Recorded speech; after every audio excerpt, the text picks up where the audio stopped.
menjelaskan tentang manusia, perbedaannya dan kesamaan kemanusiaan mereka, maupun dalam konteks uraian tentang penduduk gunung yang datang. Penutupnya itu menyatakan, Innallaha ya'lamu ghaibas samawati wal ardh. Sesungguhnya Allah Maha mengetahui setiap saat dan seterusnya apa yang gaib, yang terdapat di langit dan di bumi. Kalau dia mengetahui yang gaib, apalagi yang nyata. Nah, dan Allah Maha melihat apa yang terus-menerus kamu kerjakan. Jangan duga apa yang kamu kerjakan walaupun tersembunyi tidak diketahui Allah. Segalanya diketahui Allah. Karena itu sesuaikanlah setiap aktivitasmu dengan apa yang dikehendaki dan disukai. Amin. Ya, saya kira mungkin kita bisa ambil kesimpulan. Ya, sebentar Pak Quraisy, sebelum masuk kesimpulan, satu pertanyaan dari saya. Penasaran mengenai, tadi kita bicara mengenai keraguan-raguan, ya Pak Quraisy.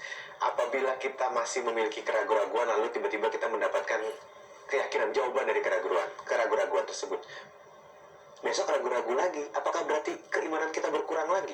Keimanan bisa bertambah dan berkurang. Ya. Dia bertambah semakin banyak argumentasi,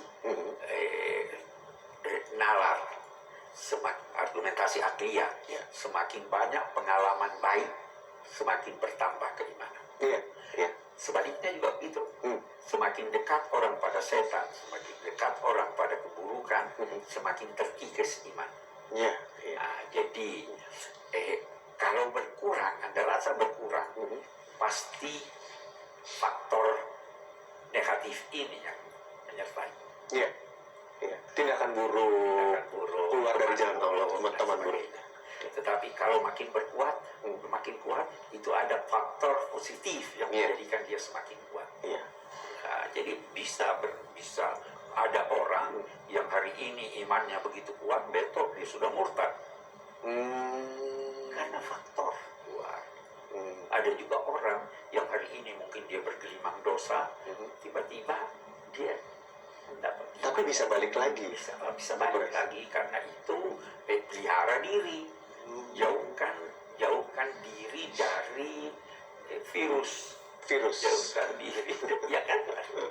Ini keburukan banyak sekali nih. Iya. Ya, saya kira itu ya. Baik, kita masuk pada kesimpulan. Kita lihat kesimpulan kita. Bagus.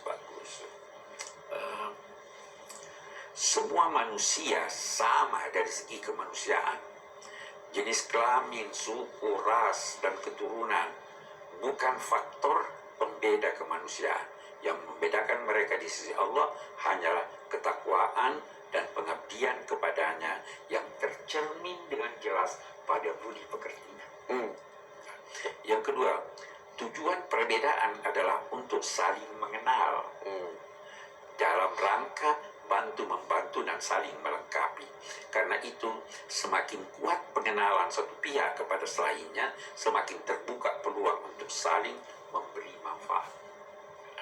Yang selanjutnya, pengenalan melahirkan pengakuan, dan pengakuan melahirkan penghormatan, namun penghormatan tidak berarti persetujuan dalam semua tindakan dan sikap seseorang. Iman adalah sesuatu yang bersemai dalam hati menyangkut apa yang disampaikan oleh Nabi Muhammad. Sedangkan Islam merupakan sesuatu yang nampak pada ucapan dan perbuatan. Ia adalah ketundukan, itulah yang diucapkan oleh lidah dengan mengucapkan dua kalimat syahadat, serta ketundukan anggota tubuh dengan mengamalkan perintah Allah. Itu nama Islam. Seorang muslim yang mantap imannya akan selalu konsisten,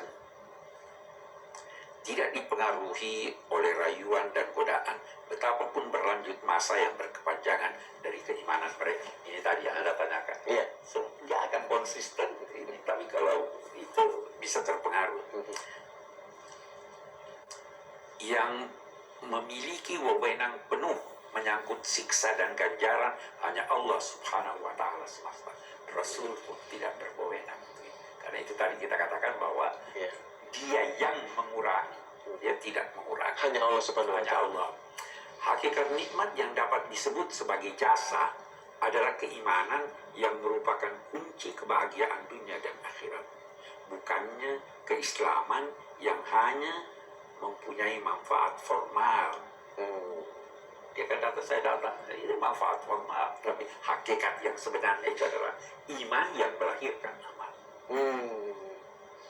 Kalau seorang hanya datang berkata bahwa saya Muslim, Ya. itu secara formal Anda dinilai Muslim. Iya. Tapi bagaimana hakikat yang merupakan kebahagiaan sejati, itu hati yang menentukan. Iya. Ya. Iya. Oke, yang terakhir yang saya ingin katakan di sini, iman adalah nikmat yang terbesar yang dikaruniakan Allah kepada hamba-hambanya di dunia ini.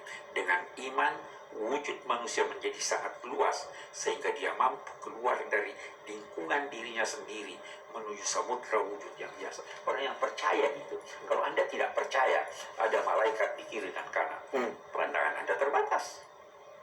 Iya, betul. Kalau Anda tidak percaya bahwa ada akhirat, pandangan Anda terbatas hanya pada dunia.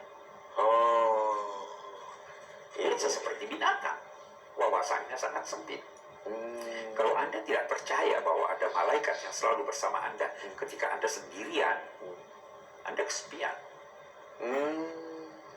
Dan kalau ini ya ada di samping saya. Iya, iya, iya.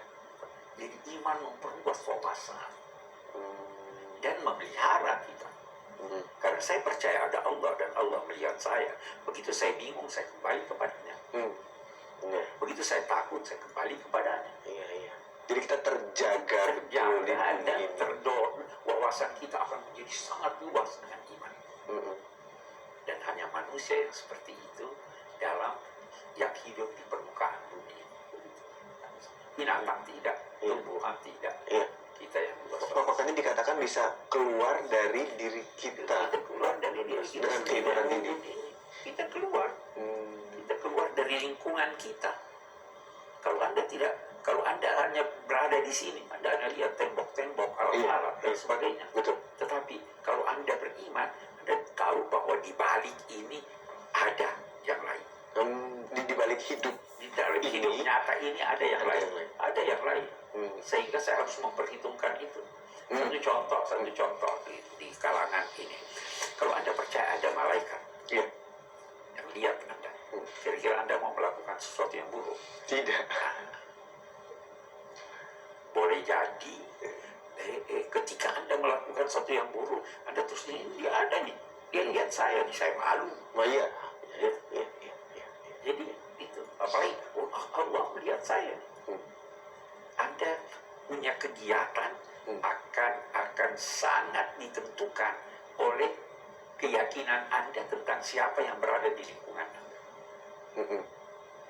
Ya, jadi iman menjadikan kita menjadi wawasan kita luas. Dan Kalau kita tidak percaya, wawasan sangat sempit, hanya di sini dan sekarang. Tapi kalau beriman, saya masih ada, besok ada. Iya, tapi itu harus diwujudkan dalam tindakan kan ya Pak Kurais, karena bukan cuma takwa. Iman itu mestinya, kalau iman yang benar, pasti berbuah. Pasti berbuah. Pasti berbuah. Kalau iman yang benar, pasti berbuah. Kalau tidak berbuah, itu bukan iman dong. Jadi begitu kita yakin ya, maka kita akan melakukan kebaikan-kebaikan. Ada itu buahnya kan ya, tindakan itu. Kita ambil contoh, misalnya ada satu orang tidak percaya Tuhan, jangan itu dulu. Dia yakin bahwa polisi lihat dia, mau mencuri dia. Tidak. Karena dia yakin. Iya. Walaupun dia tidak lihat polisinya, tapi dia katakan sini ada nih di belakang nih. Iya. Dia akan hati-hati. Iya kan? Iya. Tapi kalau dia tidak percaya, iman kepada Allah begitu, iman kepada malaikat begitu. Karena saya percaya, ini jangan nih. Jadi iman itu harus punya buah. Tanpa berbuah, dia tidak iman namanya. Iya. Nah, semakin kuat ini, buahnya semakin segar. Ya, baik, terima kasih kalau gitu untuk tausiahnya kali ini, luar biasa sekali. apa yang sudah ditausiahkan oleh Pak Quraish kepada kita semua, mudah-mudahan mendekatkan keimanan kita kepada kepercayaan yang lebih seyakin-yakinnya kepada Allah Subhanahu wa taala, sehingga kita menjadi orang yang sangat beriman. Amin ya rabbal alamin. Saya Hilal benar-benar mengucapkan terima kasih Pak Quraish untuk tausiahnya. Insyaallah besok kita kembali bertemu dalam tafsir Al-Misbah. Wassalamualaikum warahmatullahi wabarakatuh.